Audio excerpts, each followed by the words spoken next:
question came up about player respawn for this final project in Game Design 1, so I thought I'd put together just a really quick review of the most simple player respawn mechanic.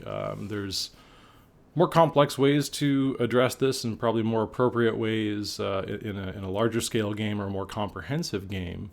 But in principle, we can explore this idea of respawning the player back to the beginning of our level based on some kind of a condition.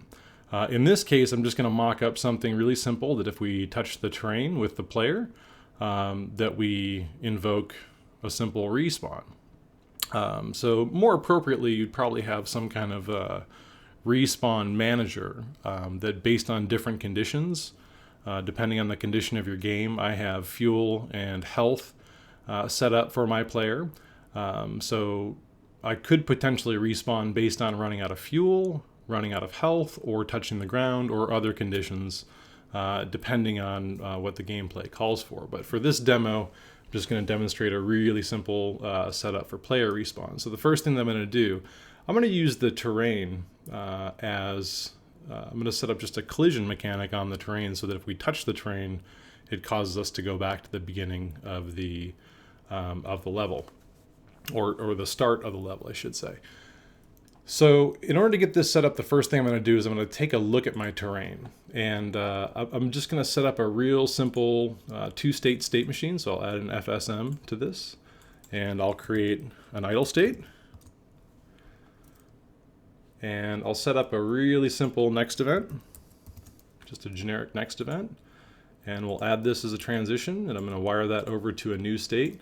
And I'll call this respawn for now. And we'll probably make this a little bit more complicated later, but for now, we'll just mock this up really quickly. So in the first state, we're just going to sit and listen for a collision event. So I'm going to go to my actions browser and listen for a collision event.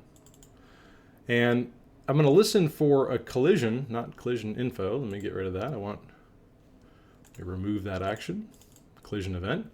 And we're going to listen for a collision with player, because remember, my player is tagged with player. So we're listening specifically in this case for colliding with the player. And then we'll fire off whatever our transition event. I have just the next event set up, and that'll fire us to respawn. So this is testable, so I'm going to test this just to make sure that the state machine is firing. So if I touch the terrain, we should get this respawn to fire, and it does, so that's good. So once we touch the terrain, what I want to happen is I want to determine the starting point of my game, and I want to move the player back to that starting point. Now there's a number of other things that we can do. We can reinitialize all of our starting variables, but for the sake of this demo, I just want to get the player to move back to its starting position. So in order to do this, I'm going to create an empty game object. And this empty game object is going to act as the start position for my game. So I'll just simply call this start spawn.